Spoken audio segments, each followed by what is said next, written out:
So another advantage for Isatuximab is that, as you know, Isatuximab is now given IV, but we have now done in this study a pilot trial in which we are using Isatuximab in a 30-minute infusion, so a much shorter infusion of treatment.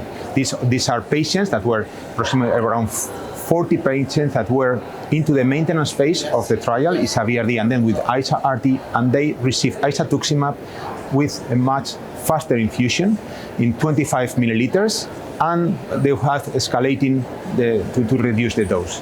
Now the patients are receiving ISA in 30 minutes. The tolerability was excellent. Only one patient had infusion reaction. That was a patient that had been out of treatment for many months. But then when we restarted, he had infusion reaction. But all of them had a very good data, very good safety, and very short, as I said, 30-minute infusion with Isatuximab. And I think probably this is the way to go. And this is what we are doing in our patients in the clinical practice. After some doses in which they receive the current dose, the approved dose, then they move to the fast infusion of this drug.